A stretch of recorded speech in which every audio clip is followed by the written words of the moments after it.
à tous, ici les Lucas filles. Bonjour Aurélie. Bonjour Claire. Un prêtre bouddhiste vous offre du crabe? C'est l'effet de 5 à 9. C'est bien que t'aies fait le pont avec Glass no Kamen parce que c'est le dernier japonais qu'on a fait. On n'en a pas fait depuis. Ouais.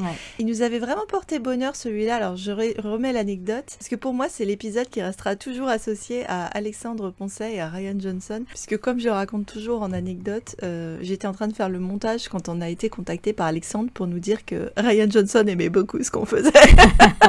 et donc du coup, pour moi, c'est un épisode qui reste chargé. Donc je sais pas si cet épisode japonais va nous porter autant bonheur. Après tout, tous les espoirs sont permis. Un café gourmand avec Ryan, un selfie avec Adam, un coup de fil de Chen Kun. On peut rêver. Hein. C'est ça. On va aller faire brûler de l'encens et demander à notre prêtre psychopathe stalker de faire de réciter des sutras pour nous, tu vois. On va pas se rouler dans la cendre non plus, quand même. Alors moi, l'hommage, je partais de l'autre côté, Aurélie. J'étais comme le disait Dolly Parton, « Working 9 to 5, what a day to make a living ». Sauf que là, il va falloir se lever plus tôt parce que c'est pas de 9 à 5, c'est de 5 à 9. Ah, parce que moi, la référence que j'avais, sinon, c'était une chanson de Christina Aguilera. C'était « Work me like a 9 to 5 ». C'était une chanson cochonne sur les Sex Friends, tu vois. Tu vois, nous, en français, on parle toujours de 5 à 7, mais entre 9 et 5, tu vois, ça doit être des chiffres à peu près magiques, hein, parce qu'on les retrouve dans pas mal de trucs. Hein. C'est ta journée de boulot standard, en fait. Tu travailles de 5 à 9 au temple. Ensuite, de 9 à 17, tu fais ta journée de boulot. Et de 17 à 19, tu couches. S'il te reste un peu d'énergie. Tu couches dans la version manga, tu couches moins dans la version drama, hein. Non, je sais pas, tu couches, tu bois surtout, parce que c'est comme pour les sorties de pub en Angleterre, c'est-à-dire tu sors du boulot, faut que t'ailles te faire une murge, quoi, c'est direct. Et c'est vraiment ça au Japon, hein. C'est même encore aujourd'hui, hein. Les salarymen et women, hein, maintenant, se plient comme des cartables en sortant du boulot. Ils sont vite bourrés en plus avec le saké, ils ont une tolérance à l'alcool qui est assez ridicule. Enfin voilà, c'est pas les pubs où tu bois la pinte, limite on te la fout en intraveineuse, tu vois. Donc là c'est pas tout à fait pareil, mais c'est vrai que ils sont bien faits très très vite les Japs. Comme en plus ils mangent moins gras qu'en Chine ou en Corée, pour éponger c'est peut-être moins efficace si tu veux. Ouais, c'est pas un petit miso, c'est pas une petite soupe miso qui va t'éponger ton saké. Avec 3D de tofu, non, ça marchait pas. Un burger frites, hein, minimum. C'est pas une andouillette coréenne, là, ça marche pas du tout. Alors, peut-être revenir sur la prod de ce 5 à 9, du coup, qui est disponible en sous-titré français ou anglais, ou comme vous voulez, sur Rakuten Viki. Que moi, j'avais commencé à regarder... Récemment. Ouais, récemment, parce qu'on finalement, nous, on l'avait vu sur Drama Cool, avec une qualité pas tip-top, et puis des sous-titres, c'est un peu à la one again, quoi, donc... Ouais, puis des pop-up qui sont souvent pas très appropriés, c'est toujours le problème de ces sites-là. Ouais, c'est un petit peu chiant, quoi. Sauf que, pour une fois, d'avoir de la publicité pour les problèmes érectiles ou pour des histoires de... ça peut des fois avoir un sens, parce que, tu vois, sur Kaka Fou Kaka, ça marche. Ouais, et sur celui-là, ça peut être intéressant, mais on verra pourquoi. Ouais, on vous en reparlera, mais c'est un peu les rois du coq-bloc. Bref. Donc, même si mes séries turques les battent à plat de couture. C'est pas la même durée non plus. Non. Là, on part sur un drama donc, de 2015, sur 10 épisodes, qui est basé sur un manga de Miki Aihara et qui a plutôt bien marché sur Fuji TV. Ça a remporté des scores d'audience tout à fait honorables. Et en fait, je me souviens que c'est moi qui t'en avais parlé parce que j'avais dû voir ça dans un... Mon YouTube me connaît très très bien, donc il me propose des trucs où tu as des Villainous Crush, des Stalker des trucs in tordus, des trucs tordus, des Enemies to Lovers. Et à un moment donné, j'avais une vidéo musicale sur ce drama avec un super montage. Et déjà le fait que le personnage principal, enfin le héros, c'est un prêtre bouddhiste zen, donc ça va falloir que je fasse peut-être un petit topo sur le bouddhisme au Japon, qui n'est pas tout à fait pareil qu'ailleurs, comme d'habitude avec le Japon. Et la scène de rencontre entre nos deux loulous, elle est... Rien que ça te vend le drama, en fait. Et l'héroïne, c'est une working girl, elle fait sa carrière, elle rêve de partir à New York, etc. C'est pour ça qu'elle est devenue prof d'anglais, enfin bon, voilà, quoi. Et elle est hyper attachante, mais alors vraiment, c'est l'eau et l'huile, les deux, là. Donc forcément, on a tous les ingrédients pour un bon drama, a priori. Pour une bonne vinaigrette. Ouais, c'est ça. Exactement. Mais bon, il mélangera pas sa carotte avec sa salade, hein, on n'en est pas encore là, donc comme tu l'as dit, contrairement au manga, ça couche pas dans la série. Mais bon, il y a des moments bien chauds et bien choupis, donc il y a quand même de quoi se faire plaisir. Ah, ils ont tourné un peu autour du pot, quoi. Disons que ça aurait pu, ça pourrait. Ça va, mais off-screen. Ouais, c'est des différences habituelles dont on va pas parler maintenant, qu'on va garder pour la partie spoiler, mais c'est vrai que pour le manga, il avait bien marché aussi. 17 tomes, je crois, pour le manga. Et c'était vendu comme la version Tokyo Heat de Sex and the City. Donc c'est pour vous dire qu'il y avait plus de cul que ce qu'on va parler aujourd'hui. Ah oui, la série, c'est pas Sex and the City, hein. Non, c'est pas Sex and the City. C'est Zen and the City. Et alors ça tournait aussi autour de... Alors si tu restes dans le côté culturel dont que tu vas probablement après aborder sur la question religieuse, sur la notion de l'omiai, je sais pas comment tu le prononces, omiai, il me semble. Omiai, c'est ça. Donc c'est traduit par mariage arrangé, mais c'est pas vraiment du mariage. En fait, c'est le fait de provoquer une rencontre qui a été arrangée et qu'on retrouve effectivement dans plein de séries japonaises où t'as les parents qui t'envoient rencontrer ton possible futur époux. Qui te tendent une embuscade, il n'y a pas d'autre mot. C'est ça, ou des fois ils sont au courant, mais bon voilà, tout le monde sait ce qu'il vient faire à peu près. Bon là, dans ce cas-là, elle savait pas nécessairement. Et là, la manière dont c'est arrangé par les parents, c'est plus ou moins... Enfin, les parents sont chouettes. Ah ouais, il y a plein de personnages secondaires qui sont vraiment chouettes. Et deux qui sont ratés. Ouais. Je dirais qu'il y en a 2 qui me ressortent un peu par les yeux, mais sinon, oui, les personnages secondaires sont super chouettes. Il y a même un Benjamin qui traîne là-dedans.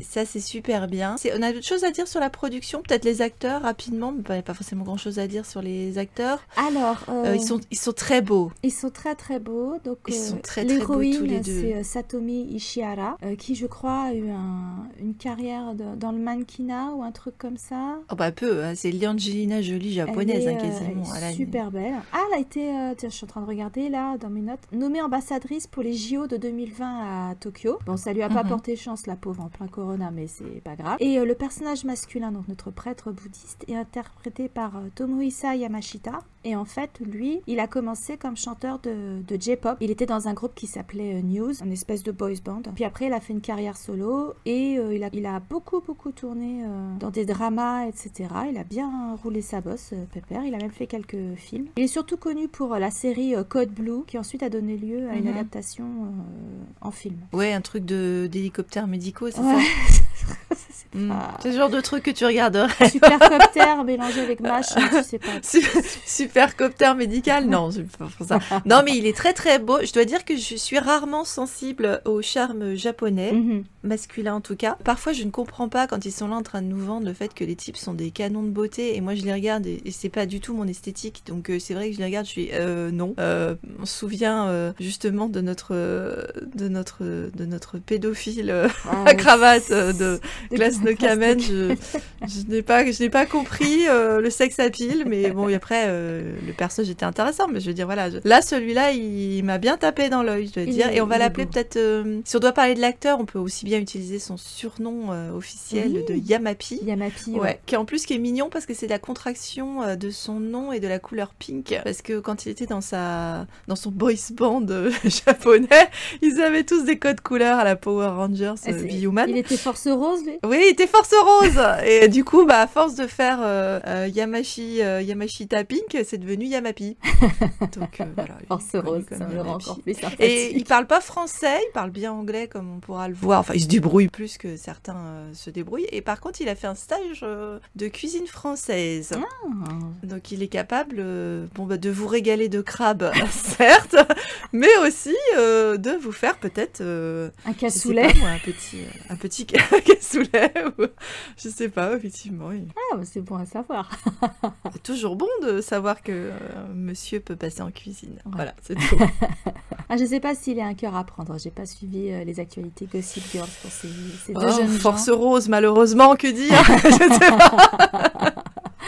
Je ne sais pas, je n'ai pas suivi sa vie sentimentale. Je n'ai pas regardé de ce côté-là. Mais bon, si vous tapez dans l'œil, effectivement, il est particulièrement beau.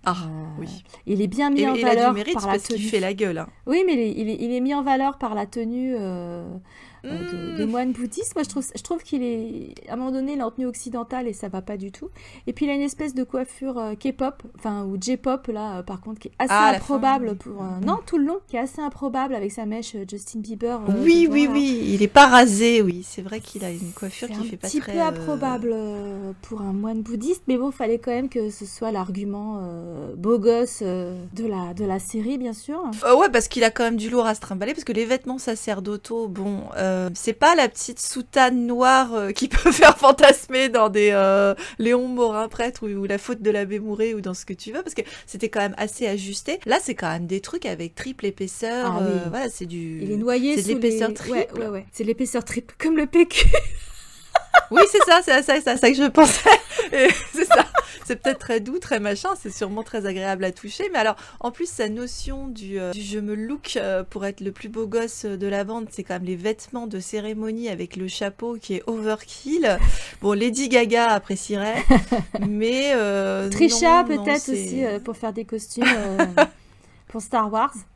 Oui. Après, ça vaut pas les chapeaux que j'ai pu voir en Inde du Nord, dans le bouddhisme tibétain. Je pense qu'ils éclatent tout le monde au niveau des chapeaux, les moines. Ils éclatent tout le monde, mais c'est là que tu vas pouvoir placer les différences. C'est-à-dire que chez les autres bouddhistes, ça couche pas, ça se marie pas, ça boit pas d'alcool, ça mange pas de viande. Et là, tu te dis, le Japon, finalement, pour une fois, méga cool, là. Parce que c'est vrai que certains pourraient peut-être tiquer. Et d'ailleurs, j'ai vu dans des commentaires des gens qui tiquaient en disant « Oh, mais comment c'est possible d'avoir un prêtre qui se marie, qu'est-ce que c'est que cette notion bouddhiste ?» Et effectivement, c'est une spécificité japonaise. Donc, il y a des choses qui sont, pas toujours très réalistes, encore une fois, dans un drama, mais ça, pour le coup, c'est pas tiré par les cheveux. Ah, pas du tout, c'est une réalité. En fait, les moines et les nonnes bouddhistes zen, donc dans les traditions japonaises, sont en fait des moines et des nonnes laïques. Donc, ils peuvent se marier, ils peuvent avoir des enfants, ils peuvent divorcer, etc. Bon, c'est pas recommandé au Japon parce que ça fait mauvais genre, mais par exemple, moi j'en avais rencontré des occidentaux qui s'étaient convertis au bouddhisme zen, qui avaient fait tout le parcours initiatique pour devenir nonnes ou moines laïques, et ils étaient mariés, ils avaient des enfants, etc. Pas de problème, alors que c'est complètement interdit dans toutes les autres formes de monachisme bouddhique, que ce soit dans le Theravada, donc en Thaïlande ou Caucase, ou dans le bouddhisme tibétain, où là, par définition, c'est comme les moines dans le christianisme, en fait. Ils dépendent d'un monastère, etc. Il y a une hiérarchie, et ils sont pas du tout autorisés à avoir... Enfin, ils sont dans le détachement complet, quoi. Au Japon, c'est pas du tout le cas. Ce qui a fait dire à certaines personnes de mon entourage, des enseignants bouddhistes tibétains, que le bouddhisme japonais, c'était pas vraiment du bouddhisme. Qui m'a beaucoup fait tiquer, hein, je te cache pas. Parce que si... C'est du bouddhisme light. Parce que si, c'est juste que il est passé par la Corée, il est arrivé chez eux, ils l'ont adapté à leur sauce, adapté à leurs croyances préalables, le Shinto notamment, et puis voilà quoi. Et c'est devenu le zen. Donc voilà, c'est pas déconnant en tout cas que les moines japonais puissent se marier, etc. Et même c'est très recherché, c'est une exigence pour devenir prêtre, chef prêtre d'un temple. Il faut qu'il soit marié parce que normalement son épouse est censée l'aider sur un certain nombre de choses, aussi bien la gestion du temple que des rituels, etc. Elle doit être irréprochable et c'est bien tout le malheur de notre héroïne. Oui, c'est tout le ressort de l'intrigue. Ah, ça, on en est contente qu'ils puissent se marier les prêtres. C'est vrai que moi j'ai rien contre le prêtre torturé, hein, toi non plus. Non, ça me va depuis les oiseaux se cachent pour mourir, ça me va très bien, voilà. Oui, c'est très très bien le conflit entre l'amour et le col romain et la passion du Christ, tu vois, c'est ça exactement, d'avoir à choisir entre ton amour pour Jésus et ton amour pour une femme, ça donne des très bonnes pages, mais là c'est vrai que c'est pas le problème. C'est vrai que le problème c'est vraiment ce que tu as dit, c'est-à-dire ils sont très différents, ce que tu disais avant avec l'huile et l'eau, enfin, c'est-à-dire est-ce que ça peut se mélanger, parce que ils sont vraiment présentés au début comme radicalement l'opposé. Elle est dans le monde moderne, engagée dans la vie, elle est habillée très bien d'ailleurs pour une fois, je tiens à dire que pour pour une fois, j'adore ses fringues. Ouais, Donc, j'adore son je la look. trouve très chic. Ouais. Ah ouais, elle est super chic. Donc, c'est agréable de voir ça pour une fois, parce que c'est vrai que souvent, dans les dramas modernes, en particulier chinois, ils sont quand même habillés comme des sacs, c'est une horreur. Donc là, c'est vrai que c'est très beau. Donc, elle est dans ça, elle est engagée, elle est très intéressée par le monde occidental, elle veut voyager, enfin, elle est moderne. Elle a une famille hyper bruyante, bordélique. C'est là que tu dis Marie Kondo. Elle aurait du taf chez eux. Hein. Oh la vache. Elle aurait du taf, et puis surtout nous vendre le fait que chez les Japonais c'est toujours minimaliste. Tu te rends compte que non. Pas du tout. Oh non. Dans le temple, oui, mais chez Monsieur Tout-le-Monde, non. Ils sont aussi bordéliques que nous. Hein. Mais ils n'ont pas de surface. Bah oui, c'est ça. Et ça déborde dans tous les sens. Et tu le vois aussi des fois dans les dramas coréens, qui se passent dans les couches populaires, où ils sont pas à tout nous faire glossy. Il y a que chez les Chinois où c'est tellement tourné en studio que tu vois vraiment ils ont mis le décorateur Ikea derrière, et puis tout est propre, tout est beau.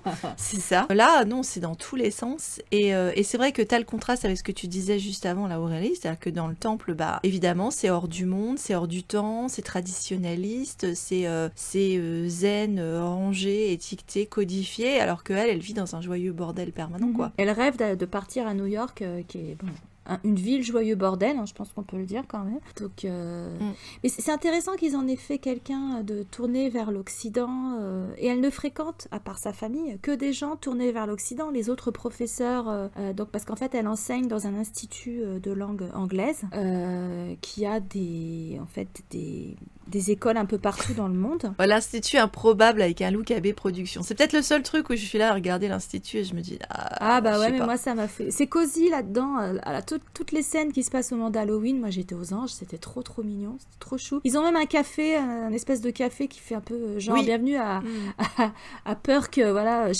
chez Friends, quoi.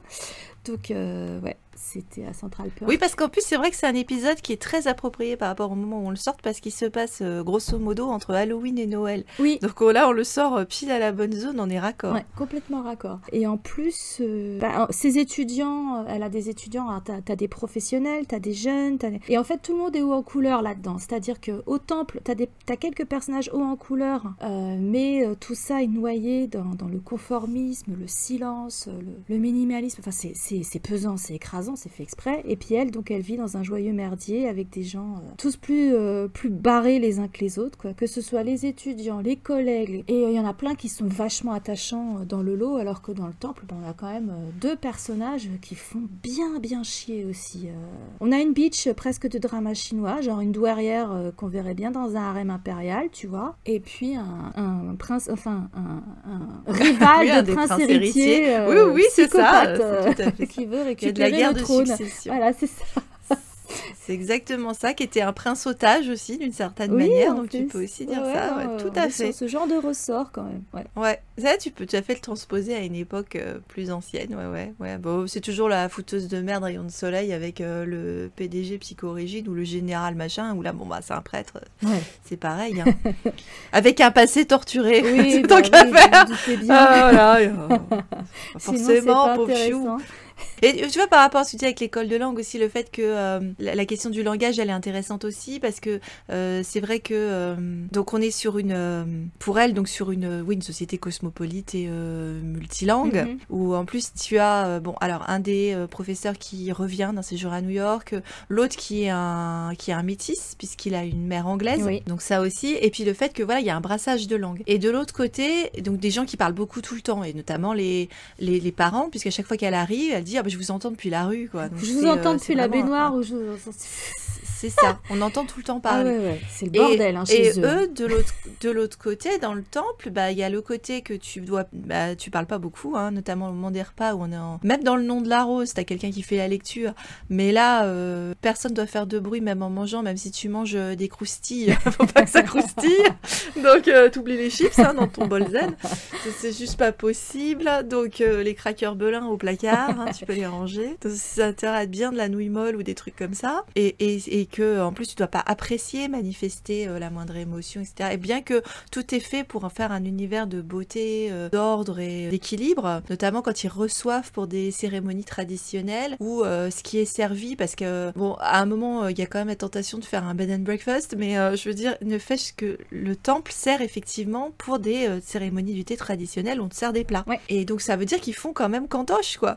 Et donc les gens qui viennent, eux, viennent apprécier le décorum et la nourriture qui est proposée. Mais eux, les prêtres qui officient et les différents moignons qui sont là, ne peuvent pas apprécier quoi que ce soit dans leur environnement. Bah, c'est un peu une hypocrisie parce qu'en fait, alors elle, c'est une fine bouche, elle adore bouffer, notamment du crabe, ça c'est pareil, ça fait partie de l'intrigue. Et en fait, ils sont hypocrites parce que ils aiment, enfin ils ont des goûts, etc. C'est juste qu'ils peuvent pas le manifester, ils font style, ils sont pas soumis aux passions, ils sont dans le détachement, etc. en partie. Et puis en fait, tu te rends compte que ça intrigue à tout va, que oui, ils ont des passions, qu'ils se font des blagues, enfin bon, en fait, à partir du moment où elle arrive pour foutre sa merde quand elle bosse de 5 à 9, là, dans le temple, bah écoute, ça se déride vachement, ce qui plaît pas du tout à la vieille. C'est un peu la grand-mère, ce sera un peu la Maggie Smith de Sister Act aussi, tu sais, qui veut pas voir son couvent changer. Quand l'autre, elle arrive, elle fout la merde et elle amène de la joie et des paillettes dans le temple. C'est ça.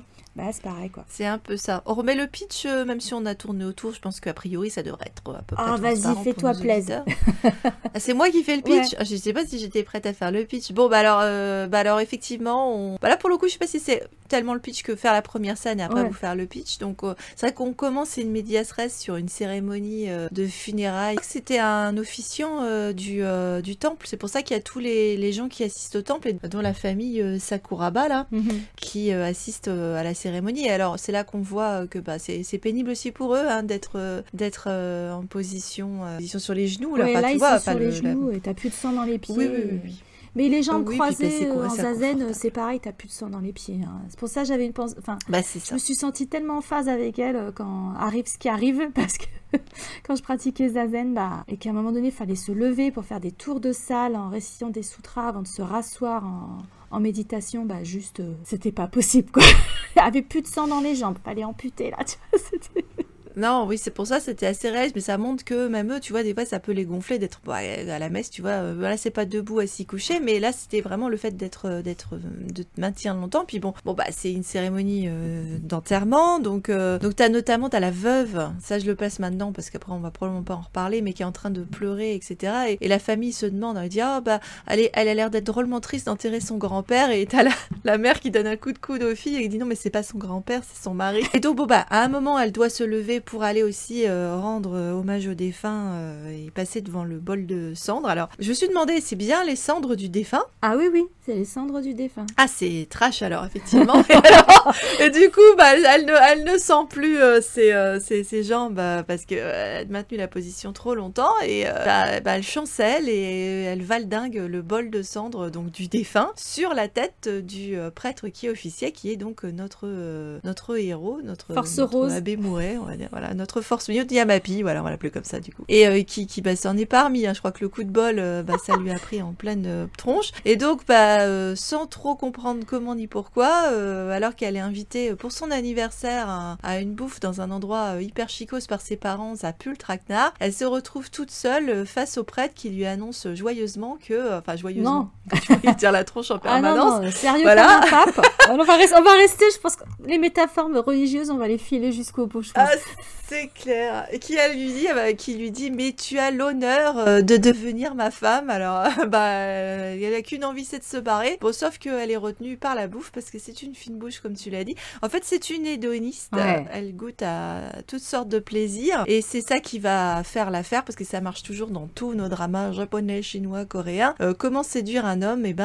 Montrer que tu as de l'appétit, parce que ça augure probablement d'autres plaisirs. Il va jamais s'en remettre, le garçon, de l'avoir pousser des cris de joie et de délice face au crabe. Et donc tout le truc, c'est elle ne veut pas évidemment se marier avec lui, parce que ça veut dire la renonciation à tous ses projets, à toutes ses ambitions de devenir la bobonne du curé. Et lui veut absolument l'épouser, et donc c'est le conflit entre les deux et tout ce qui se greffe autour. Oui, voilà, parce qu'après on part en full Montaigu et Capulet quelque part. Sauf que ses parents à elle, ils sont, et même la boîte où elle travaille, ils sont vraiment cool avec elle, ils la soutiennent dans tout ce qu'elle entreprend. vraiment tout ce qu'elle veut. Même si des fois, ils sont pas toujours très, très subtils ou très fins psychologues avec elle, mais il y a de l'amour dans cet environnement, aussi bien à la maison qu'au travail. Il y a de l'amour, il y a du respect, il y a de la tendresse.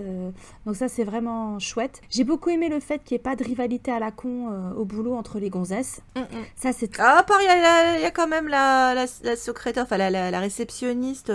Tout son arc, moi, m'a gonflé. Je t'avoue, j'ai un peu zappé, mais elle était pas vraiment... Enfin, ça... Non, c'est pas une full bitch, mais il y a quand même... Bon, elle joue le rôle de la riviste. Elle est un peu gold digger, en fait. Oui, c'est ça. Elle cherche un mec riche. Mais bon, comme beaucoup de japonaises, paraît-il... qui n'ont pas forcément des postes très très élevés dans leurs entreprises, quoi. Sinon, ouais, j'ai bien aimé le fait qu'elle soit vraiment avec un entourage hyper bienveillant et par contraste, lui, sa famille au temple, il y a surtout la grand-mère qui fait chier, qui s'oppose à tout. Oui, parce que tout le reste, c'est un entourage assez bienveillant, ils sont tous gentils, en fait. Ouais, que ce soit le prêtre en chef ou le gamin il est top, ou même les potos moines qui vont aussi se prendre d'amitié pour l'héroïne quand elle va venir foutre sa merde en mode princesse Sarah là-dedans. Oui, ils lui veulent du bien, à notre Yamapi là. Ouais. Il y a la grand-mère et un autre personnage dont on parlera dans la partie spoiler un peu plus qui font vraiment bien chier. Et la vieille, elle a un pouvoir de destruction qui est quand même phénoménal et elle veut rien entendre. Enfin ouais, moi j'ai trouvé que c'est pas ta mamie gâteau, c'est l'un ou l'autre. Là, c'est vrai qu'on n'a pas eu la mamie. C'est la douairière qui fait bien chier, quoi. Si on reste dans la partie non spoiler, moi j'ai beaucoup. Alors on peut dire les plus et les moins. Alors j'ai trouvé ça. J'ai plus de plus que de moins. Donc peut-être en moins, oui, il y a peut-être surtout je dirais, personnage caricatural. Voilà, il y a quelques petits trucs comme ça. Ce que j'ai pas aimé, c'est. Il y a un détail, mais c'est souvent comme ça chez les trucs japonais, c'est-à-dire que la série continue alors que t'as le générique. Oui. Ça, c'est un truc qui me gonfle de ouf. Parce que des fois, c'est même des scènes super bien et tu es là en train de te taper tout le générique. Alors que d'habitude, tu vois, tu zapperais sur la scène d'après. C'est comme un Marvel, il faut rester jusqu'à la fin de l'épisode. Regardez le générique. Ouais, mais du coup, ta scène, elle est bouffée, quoi. Ouais. Et des fois, notamment une super bonne à la fin de l'épisode 1, et t'es là, mais pourquoi est-ce que j'ai le générique à l'écran à ce moment-là? Bon, la musique est pas top, moi j'ai trouvé, j'ai du mal avec les Baby I Love You, ça... c'est pas tellement Baby I Love You que là t'as une musique de Noël pendant tout le temps, c'est un truc avec Santa, machin, etc. Alors bon, ça a un sens par rapport à la fin, mais d'avoir une chanson sur Père Noël, c'est pas m'apporteras-tu mes petits souliers, c'est pas loin quand même. M'apporteras-tu un fiancé ou une fiancée, tu vois. Oh là. Et là non, ça j'aime pas. Ah, moi j'ai plus de soucis que toi avec cette série du coup, parce que honnêtement, la première moitié, ça va à fond la caisse, c'est hilarant. Et j'ai trouvé qu'après, c'était mou de chez mou. Ça aurait pu être condensé sur les derniers épisodes où j'éclatais des bonbons en regardant parce que je me faisais trop chier, quoi. Et à un moment donné, j'ai craint qu'on tombe dans un trope que j'aime pas du tout, mais pareil, on y reviendra dans la partie spoiler. Et heureusement, ça rectifie le tir dans le dernier épisode. Et puis j'ai trouvé que ça se terminait super vite, que la fin était bâclée en fait. Et c'est dommage. C'est dommage parce que ça démarrait tellement fort que là j'ai trouvé ça dommage. Moi je suis assez mitigée sur cette série quand même. C'est comme ça reste relativement court, ça va, tu vois, ce serait 50 épisodes. Ah oui, non, là, j'aurais été au bout de ma life, mais un gros ventre mou là, mais oui, il y a peut-être un petit passage qui est un peu plus faiblard. C'est vrai que oui, vers la fin, je suis d'accord avec toi qu'il y a quelques trucs, mais par ailleurs, moi je l'ai trouvé chouette en termes d'énergie, drôle, alors parce que tu dis. Et alors le côté des paysans culturellement, moi je trouvais ça super intéressant pour le coup, parce qu'il y avait toute la question plein de détails. Par exemple, tu vois, pendant toute la série, je me suis demandé mais pourquoi elle a des bouteilles en plastique dans sa baignoire? Et ça fait partie des contrastes aussi intéressants, c'est qu'elle aime les bains chauds et il aime les douches froides. Bon, c'est un autre contraste entre les deux. Mais voilà, moi j'étais là à me poser cette question. Pourquoi? Donc j'ai fini par le googler parce que ça m'interloquait quand même. Et il y a une explication, c'était c'est une moyen de faire des économies parce que tu fous en fait des bouteilles d'eau pleines d'eau et ça fait monter le niveau de ta flotte. Donc voilà, c'est un moyen d'économiser 3 francs 6 sous, et comme c'est une famille qui a pas énormément de thunes, c'est logique qu'ils essayent de remplir la baignoire pour profiter de ton bain chaud sans avoir à te ruiner. Tu vois, c'est des petites choses comme ça mange pas de pain, mais moi pour le coup ça m'a vachement intéressée. Et aussi le fait que du coup, comme ça se passe dans une école de langue, en dehors que c'était une prof d'anglais, ça m'a rappelé Des vaguement mauvais bons souvenirs. Ouais, non, mais alors moi, j'aurais préféré avoir son école de langue que ce que j'avais à gérer. Enfin, bon, parce que il y a des classes avec 10 élèves, bon, c'est bon, ça va. Pas non plus. Mais bon, là, c'est une école privée, c'est logique. Ouais, c'est un institut privé. Mais du coup, c'est chouette quand tu parles pas japonais, bien que comme toi, je commence à maîtriser au moins le yapari, là, que tu nous avais sorti sur Glace no Kamen. Ouais. Voilà, celui-là, je le maîtrise bien maintenant, et quelques autres trucs à force de les entendre, mais n'empêche que je parle pas japonais. Donc, du coup, d'avoir autant de passages en anglais, c'était vachement agréable. Et surtout qu'ils se démerdent bien, hein. Globalement, je trouve qu'ils ont été bien coachés. Alors, je pense qu'ils ont été d'autant mieux coachés que ça faisait partie du setup qu'elle travaillait dans une boîte anglo-saxonne, finalement. Parce que des fois, souvent, c'est quand même assez catastrophique quand ils essaient de parler des langues étrangères. Là, honnêtement, ils faisaient le taf. C'était vraiment bien foutu. Au niveau des accents, il y a un accent asiatique, mais honnêtement, leur anglais est nickel, quoi. Tu peux y croire. Oui. Tu peux y croire. Oui, tout à fait. Et puis bon, pour les autres, comme les élèves ils sont censés être en condition d'apprentissage. S'ils sont moins bons, c'est logique, pas. quoi. Sauf notre prêtre, mais ça, c'est pareil. Il sait tout faire, il sait parler anglais, il sait décortiquer des crabes, c'est très bien. C'est un perfectionniste plus. Hein. Quand il prépare un rendez-vous amoureux, je vais te dire, ça rigole pas. Oui. Il est organisé, le sort mec. Le grand jeu. Oui. Hein. C'est sûr que tu as un bel exemple de type possessif qui évolue. Voilà, ça c'est bien. Ouais. Parce que des fois, on n'en sort pas, en fait. Et nous, on aime bien les types possessifs, mais on aime quand ils évoluent. Alors, soit parce que c'est la dévolution et que c'est marqué que faut pas se comporter comme ça, et donc c'est marqué par la série, soit par des séparations, soit par la mort. Mais voilà, c'est marqué. Ou alors, t'as vraiment une évolution, quoi. Moi, je supporte pas dans les dramas quand le type, ça reste juste un gros con jusqu'à la fin. Ah quoi. Oui, là, ça aurait pas été possible. Non. Surtout vu le fait qu'elle a une carrière, qu'elle avait des rêves depuis qu'elle est toute jeune, qu'elle économise, elle bosse comme une tarée pour partir vivre à New York, qu'elle passe des examens pour essayer de partir à New York, etc., pour être mutée. Donc, non, ça l'aurait pas fait du tout. Justement, c'est ça aussi, toute la difficulté de leur histoire, c'est qui va devoir renoncer à quoi pour qu'ils soient ensemble. Est-ce qu'elle va devoir renoncer à sa carrière, à ses rêves pour être une femme de prêtre, ou est-ce que lui va devoir renoncer à la succession à la tête du temple pour être avec cette femme? C'est tout l'enjeu aussi pour ces deux personnages. D'autant qu'aucun ne veut céder, en fait. Ce qui les rapproche aussi, c'est qu'en fait, ils sont tous les deux ambitieux et ils ont tous les deux des envies de carrière et en fait, aucun des deux veut y renoncer. Ça, je trouve que c'est un point positif, en fait. C'est que dans le même temps que ils veulent une relation amoureuse, elle au début pas avec lui, mais je veux dire, ils veulent tous les deux avoir le beurre et l'argent du beurre. Ils veulent avoir. Alors, au début, ils voulaient pas nécessairement une relation amoureuse, mais là, ça lui est tombé dessus. Il a pas vu venir, quoi. Il savait qu'il devait se marier. Ça faisait partie des choses qu'on attendait de lui. Ok. Et jusqu'à présent, il a toujours marché dans les clous, quoi. Il s'est pas posé les questions. Mais là, ça lui est tombé dessus qu'il pouvait en plus avoir une femme qui désirait et qui lui changeait la vie, quoi. Et pour le coup, il l'a acceptée telle qu'elle est. Et ça, c'était aussi un des points positifs aussi, c'est que pour autant qu'il a envie qu'elle s'intègre dans son univers, je pense pas qu'il ait jamais eu envie de la changer radicalement. Non. Et ça, c'est bien. Tu sais, c'est tout à son crédit parce qu'on peut en avoir certains qui, ont décidé que tu feras pas ci, tu feras pas ça. Il est un peu jaloux comme tous nos gars possessifs de base, mais c'est pas étouffant ou cringe ou machin. Et dans plein de ces comportements qui peuvent être répréhensibles, notamment au premier épisode, ça passe, la pilule va passer dans la mesure où après t'as tout cet apport d'information qui fait que non, en fait c'est un type bien, donc c'est pas... C'est vrai qu'il y a un moment où tu peux vraiment croire que c'est ton... Oui, t'as cru, toi. Control freak, etc. Et puis, c'est plus compliqué que ça. C'est plus compliqué que ça. Je t'ai pas spoilé quand tu m'as dit « Oh, le bon !» Tu n'as rien dit. Merci.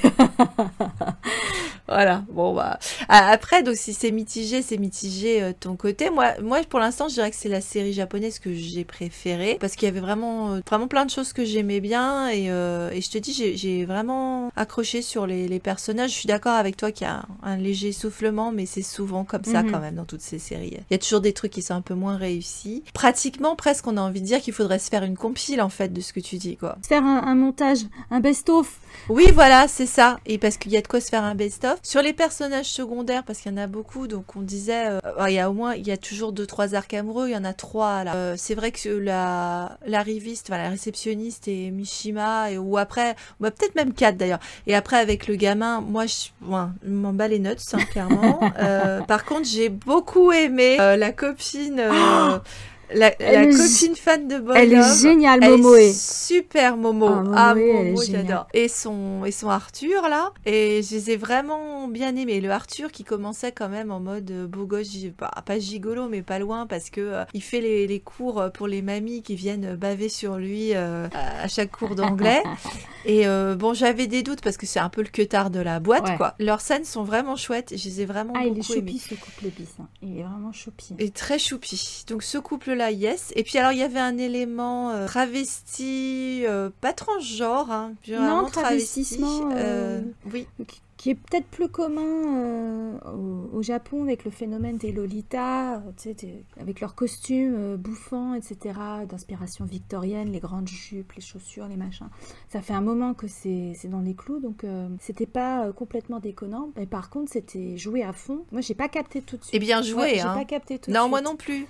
Quand tu le sais. Mais au début, tu le sais pas. Et c'est vrai que ça peut... Et tu vois, quand je disais que le manga était en un Sex and the City Tokyo 8, enfin il était vendu comme ça, je l'ai pas lu, j'ai feuilleté quelques pages au début pour me rendre compte des différences, donc je sais quelle différence il y a sur le début, mais ça finalement ils sont arrivés, bien qu'ils aient beaucoup édulcoré comme d'habitude, à transposer ça, parce que je dirais qu'il y a la représentation de différents types de sexualité finalement qui sont pas nécessairement mainstream, traditionnelles ou conventionnelles, voilà exactement. Alors bon, tu me diras au Japon quelle sexualité est mainstream, parce que c'est quand même, ils sont quand même, enfin pour nous ils sont quand même un peu hardcore, hein, les Japonais dans leur, c'est vrai que leur sexualité est particulière de notre point de vue, mais pour ce que ça veut dire. Et je dirais que c'est assez rendu là, puisque bien que t'aies ton couple machin, à côté il se passe des choses, parce que l'histoire de la nana qui est fan de Boy Love, alors qu'elle est vierge, en tout cas dans ce qu'ils ont présenté, enfin elle a pas de copain. Elle a fond dans son truc, faut dire.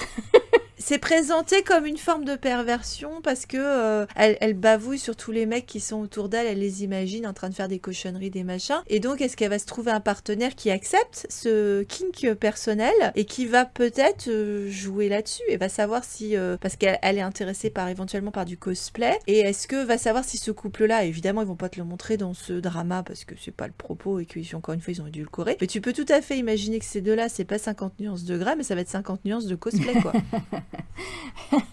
Ah c'est sûr que barrée comme elle est, Bibiche, à s'imaginer des scénarios. J'aime beaucoup à chaque fois qu'elle part dans un délire, la façon dont c'est filmé. T'as tout le monde qui la regarde, genre avec des bulles, avec des machins, des onomatopées et tout.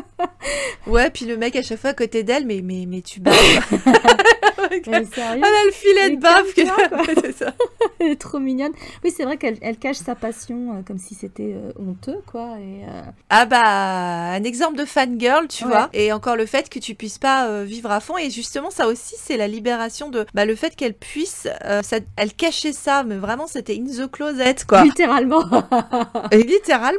Et tu vois, c'est pour ça que je te dis, ils sont arrivés à transposer un certain nombre de questions autour de sexualité, non, soi-disant traditionnelle, parce que ça sort du placard et c'est accepté par ses collègues. Et elle finit par pouvoir vivre plus ou moins en plein jour sa passion. Et la question du ou de la travestie, bon, on va pas le dire pour l'instant, c'est pareil. À un moment, c'était quelqu'un qui vivait ça de façon cachée, avec une seule personne qui était au courant, qui peut finir par le montrer et qui n'est pas rejeté pour ça, qui peut continuer à vivre ça et qui n'est pas du tout sanctionné ou puni, ou comme tu peux avoir dans plein justement de narrations occidentales ou d'autres narrations orientales qui sont pas japonaises. Mais voilà, je veux dire, ça c'était chouette, ça, quoi. C'est passé crème dans les deux cas. Ils avaient peur et à un moment donné, donc elle a été surprise et la personne qui se travestissait s'est révélée. En revanche, a fait le choix de se révéler et dans les deux cas, ils ont été acceptés comme ils étaient. Et même ça les rendait encore plus sympathiques à la personne qui a découvert leur secret.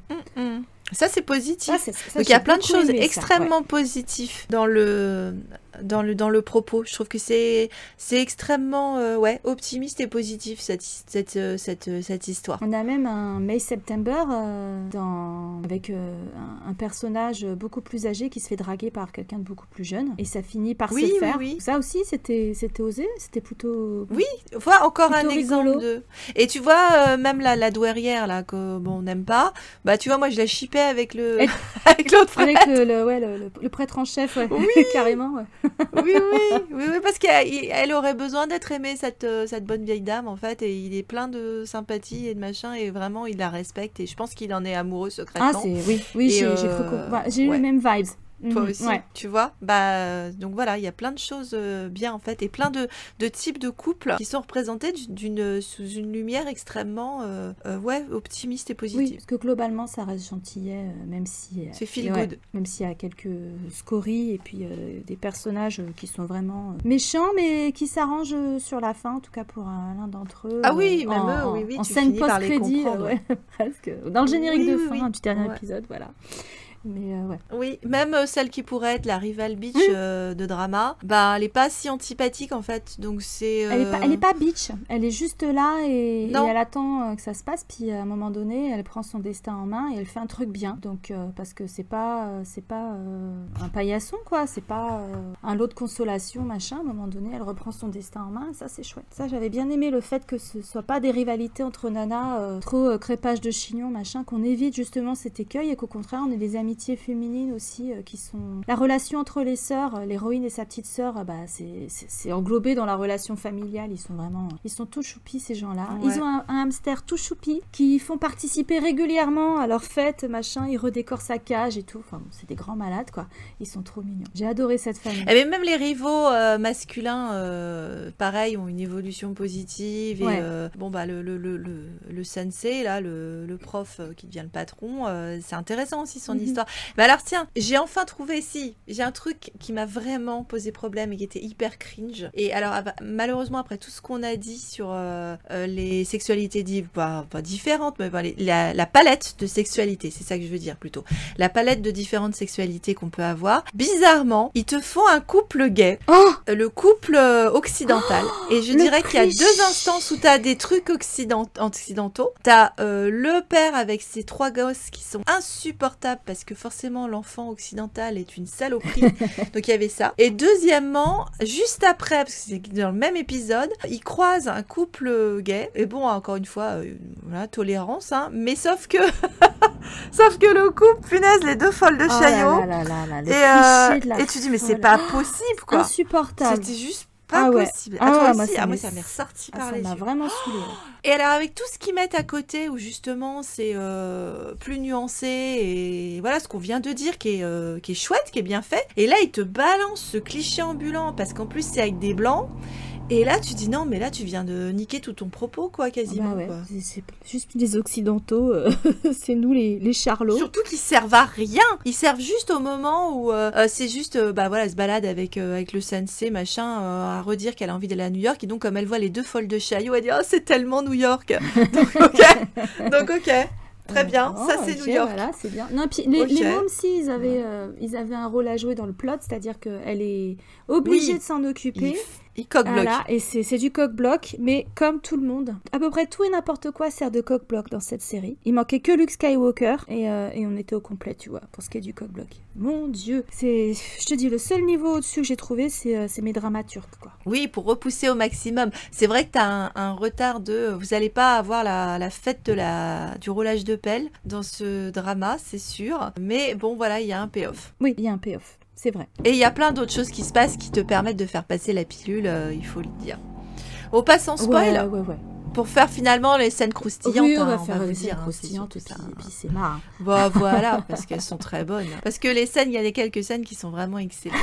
Donc du coup, en résumé, moi je dirais que je recommande. Toi, tu dirais que pour certaines scènes... Je recommande globalement, mais attendez-vous peut-être à une baisse d'attention et d'intérêt dans le dernier tiers du drama. Et puis quelques moments cringe de mauvais goût, mais qui sont tellement peu nombreux. On a évoqué le traitement des occidentaux. Oui, ce qu'on a mentionné, que c'est pas gênant. Et globalement, quand même, ça démarre à fond la caisse et c'est hilarant. Alors, il y a un truc que j'ai beaucoup aimé, c'est le timing au niveau des échanges, des dialogues. Ça fuse dans tous les sens. Elle s'énerve de plus en plus. Lui, il reste calme comme un pape. Il comprend pas, machin, là. Et donc, du coup, le timing au niveau des blagues ou des échanges est excellent, ce qui fait que c'est hilarant. Rien que ça, c'est hilarant. Tu rajoutes la famille par-dessus, où ça gueule dans tous les sens. T'as 15 conversations en même temps, on dirait ma famille.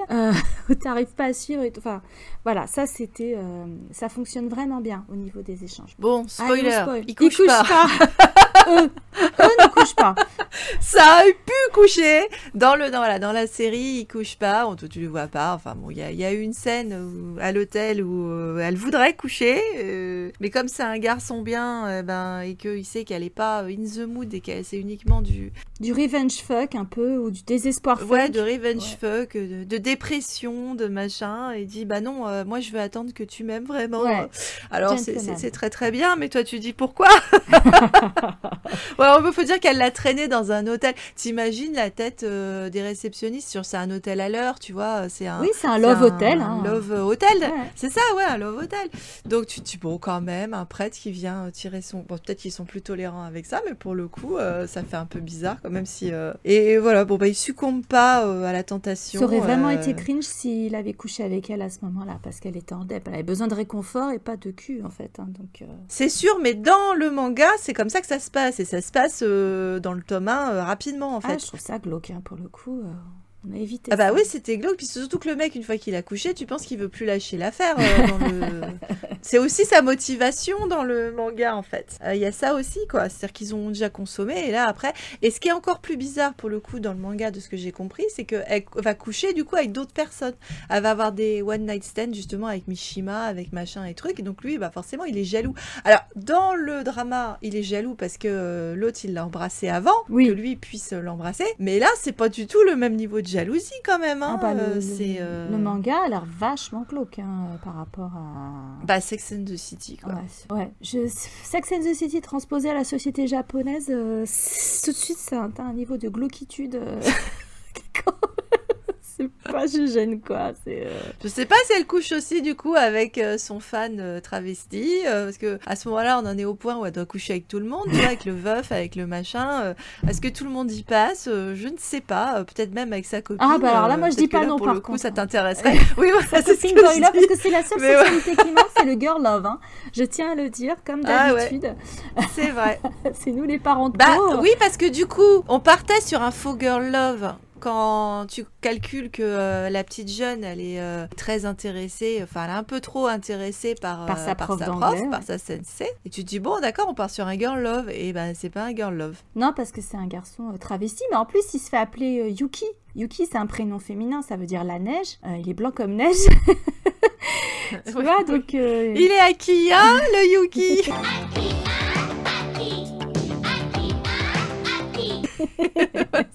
Et il n'y a que ça, y a que son prof, son copain, le prince de Shibuya, le lycéen là, qui est bourré de talbin, qui est au courant et qui le protège en plus, le laisse faire ses trucs et tout, voilà. Et lui, il est in love de la standardiste qui est beaucoup plus âgée que lui. Donc le voilà, notre May September, quoi. Et elle finit par tomber dans ses bras, etc. Mais elle résiste longtemps en disant je suis pas intéressée par les gamins parce qu'elle en avait après Mishima, le bien nommé.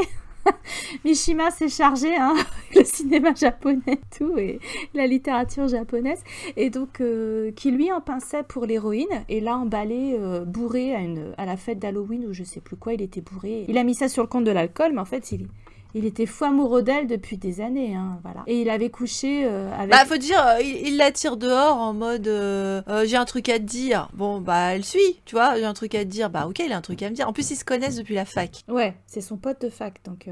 Ouais, c'est ça. Donc elle a pas à se méfier, si tu veux, c'est son pote de fac. Bon, ok, il y a un truc à lui dire. Sauf que son truc à lui dire, c'est de l'embrasser devant tout le monde. Quand même, t'exagères. C'était au moment en plus où le petit Yuki...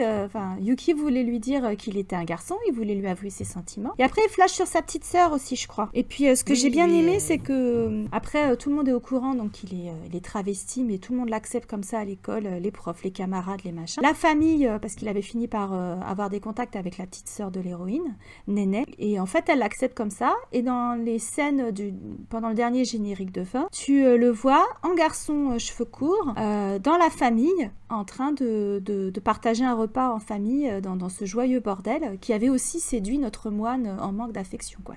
Ça, c'était chouette. Ouais, et pourtant, tu vois, le moment où il fait sa révélation, tu peux partir sur un gros moment psychopathe parce que il se dessape. Il a disparu de la circulation parce qu'il est en dep, justement suite au baiser. Il se remet pas du fait que l'amour de sa vie s'est fait embrasser sous ses yeux. Donc plus personne n'a de contact avec lui. Donc à un moment tu penses qu'il part en suicide d'ailleurs parce qu'ils te font des gros plans sur des lames de machin, de trucs. Bon, tu dis ok. Ou alors qu'il va se la couper, j'en sais rien. Tu peux imaginer plein de choses. C'est vrai que bon, on n'est pas nécessairement à penser qu'il est travesti à ce moment-là, mais ça pourrait partir là-dessus. Peut-être que c'est à ça qu'il a pensé après tout. Et donc elle arrive dans l'hôtel ou dans son appartement. C'est pas on dirait un hôtel plus qu'un appartement, mais bon voilà, elle arrive pour le sauver. Et donc à ce moment-là, il ferme la porte et il commence à se déshabiller devant elle. Et tu dis mon Dieu, on part sur ça. Et t'es franchement inquiet. D'ailleurs déboule le prêtre prêt à sauver sa belle parce que lui il avait calculé que c'était un garçon. Et en fait, nos soucis, parce que elle a complètement accepté le truc. Elle lui dit mais non, mais je t'aime quand même bien. Et elle le console parce qu'en fait c'est son premier chagrin d'amour et le garçon il s'en remet pas quoi, c'est tout. Puis c'est un moment de grande vulnérabilité pour lui parce qu'il se met littéralement à nu. Enfin on voit rien mais il enlève la perruque, il enlève la robe et machin et c'est là que tu te rends compte que c'est un garçon. Le Marcel. Que c'est un garçon quoi. Donc elle le rassure et s'établit plus fortement une relation grande sœur petit frère en fait. On va partir là-dessus après. Oui. Et c'est une scène qui est vachement mignonne. Et puis elle a la même genre de réaction quand elle est après une nuit de beuverie entre collègues. Elle a cuvé son vin, son saké chez Momoe, donc notre adepte du boy love, qui a un mur entier d'étagères derrière un rideau blindé de mangas, de goodies, de trucs collector sur le boy love. Et l'héroïne découvre ça par erreur, l'autre elle sait plus où se foutre et tout. Et elle lui dit non mais en fait je t'apprécie encore plus connaissant cet aspect de ta vie, ce côté de ta personnalité. Et je vais peut-être même t'en emprunter un ou deux parce que ça m'intéresse. C'est quoi ce truc? C'est rigolo. Alors l'autre du coup elle en peut plus, elle commence à lui raconter des trucs. Et puis c'est là qu'elle commence à partir en délire. Et là ça fait trop d'informations. Ça fait trop d'informations d'un coup. Après elle veut la traîner en cosplay à une soirée fandom machin et l'autre non mais là non j'ai pas trop envie de faire ça. Alors du coup elle est toute déçue beaucoup, Momoe parce que c'est une soirée exclusive où faut se pointer accompagné pour pouvoir avoir tous les goodies, les trucs exclusifs collector. Et finalement c'est Arthur qui s'y colle. Arthur donc le métis japonais anglais. Et pour ceux qui n'avaient pas capté qu'il était d'origine britannique, il a un nœud pape quasiment. Il a une garde-robe. Mais c'est juste improbable. Il s'appelle Arthur. Oh la vache. Ah ouais, juste pour ceux qui oublieraient en cours de drama que le mec il est moitié anglais, tu vois.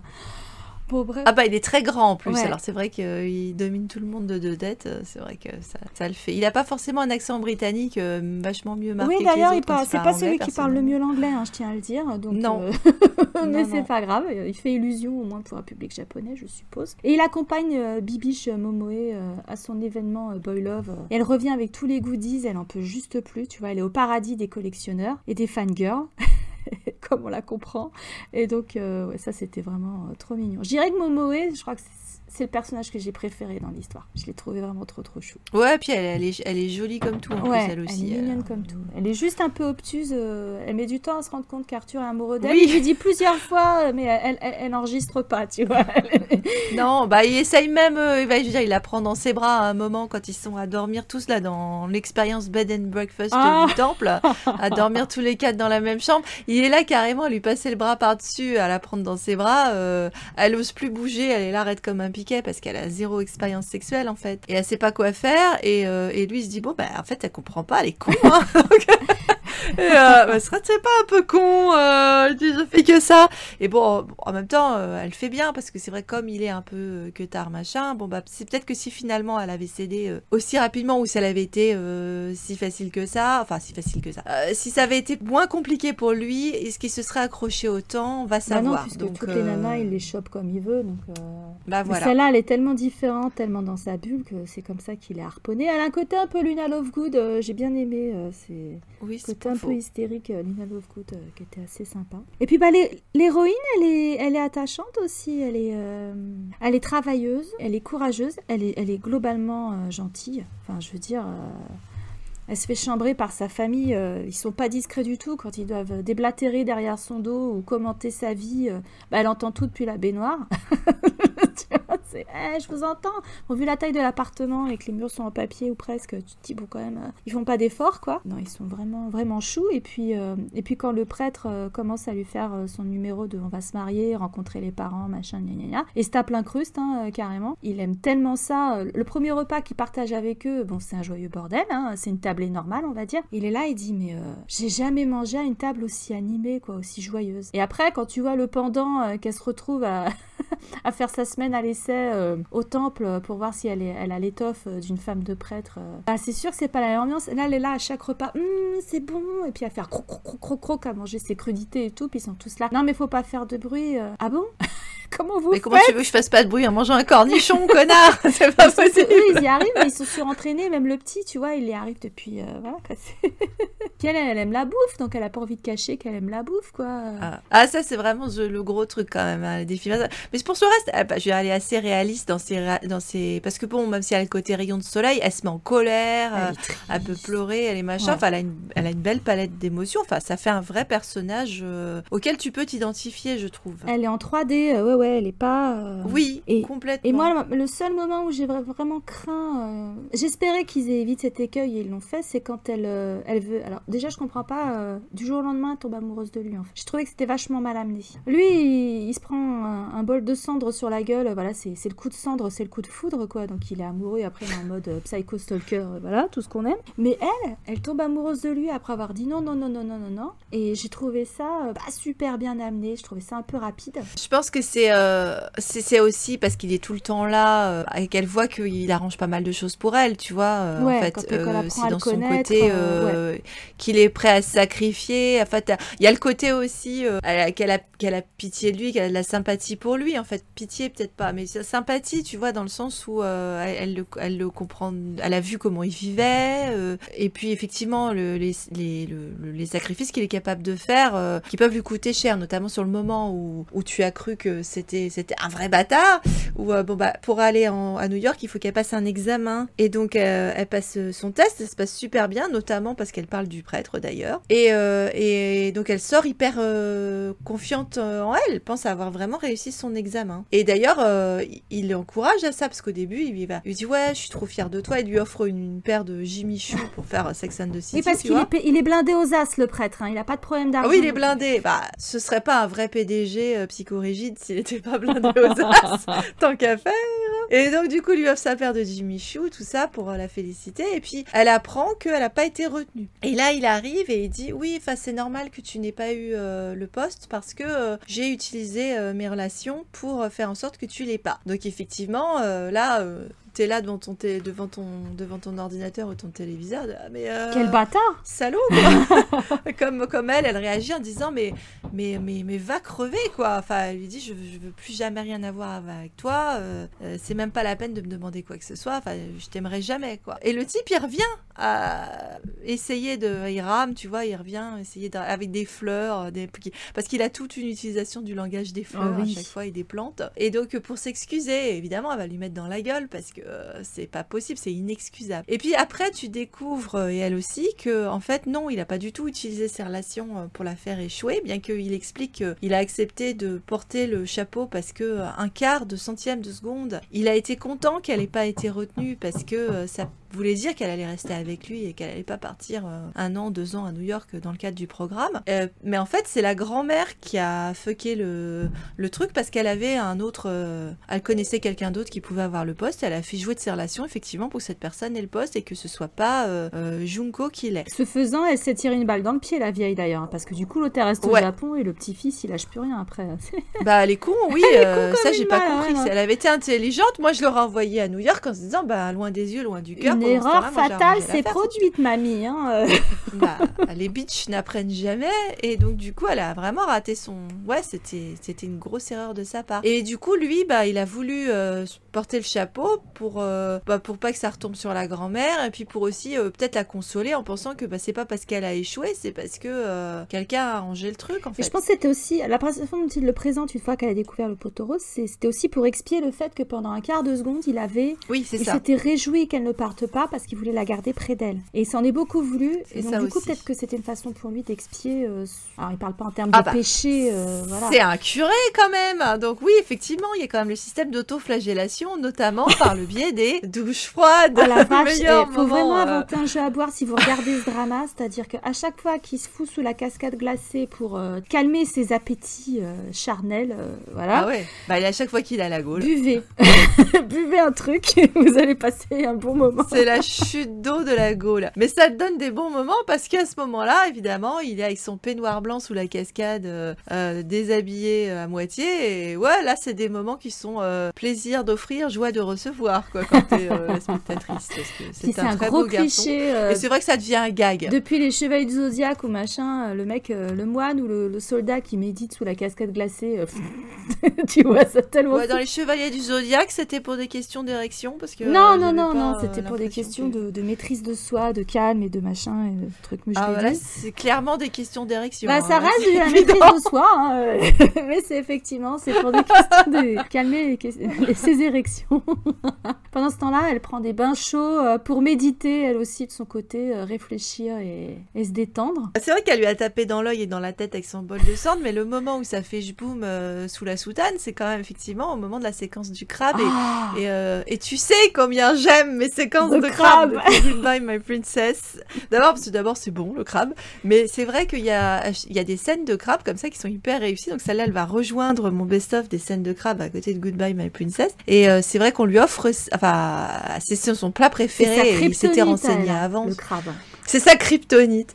Et donc, elle veut se barrer quand ils ont leur rencontre à arranger au début. Elle est là à chercher plein d'excuses en disant non, mais faut que je m'en aille et tout. Et à ce moment-là arrive le plateau de crabe. Et là, c'est fini. La fille, comme tu as dit, sa kryptonite, elle reste. Elle arrive pas en plus à décortiquer. Donc, il se met à côté d'elle, lui décortique son crabe. Et là, au moment où elle a un orgasme en bouffant son crabe, lui, il est là, tu vois les yeux. Il reste quand même, il a son côté hyper passif. Mais là, d'un coup, le type, il est là, mais il a jamais pensé que c'était possible un truc pareil. Et tu sais que là, il est cuit, le type. Ouais, quoi. c'est foutu pour Il lui. est fichu.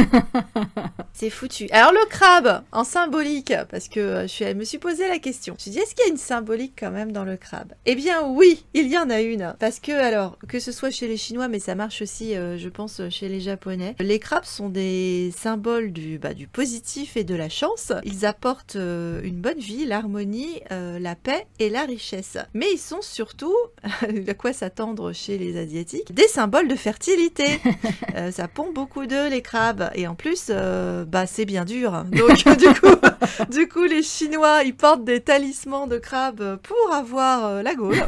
Donc, pour pouvoir s'assurer effectivement un potentiel sexuel. Et c'est effectivement associé à tout ce qui est sexualité, famille, reproduction. Mais surtout la patience, parce que le crabe, ça marche de côté, tu vois, ça avance pas forcément hyper vite, machin. Donc, c'est quelque chose qui va durer, qui est persistant. Ça va très très bien avec les thèmes qui sont évoqués ici, en fait, que ce soit la sexualité, la reproduction, parce que ça aussi, la persistance. et la patience, surtout la persistance, ne renonce rien. Et tu vois, j'y repensais du coup à notre scène de Goodbye My Princess, ça marchait bien aussi, oui. Tu vois, avec la patience, la sexualité, tout ça. Donc voilà, donc il y a toujours, en dehors du fait que c'est délicieux et que c'est un mets coûteux. Oui, elle en mange pas tout le temps parce que c'est cher le crabe. Non. Ouais. Puis t'as vu leurs crabes, ils sont énormes. C'est pas les crabes qu'on a ici, c'est encore un autre genre de crabe. C'est délicieux d'ailleurs, hein, mais effectivement.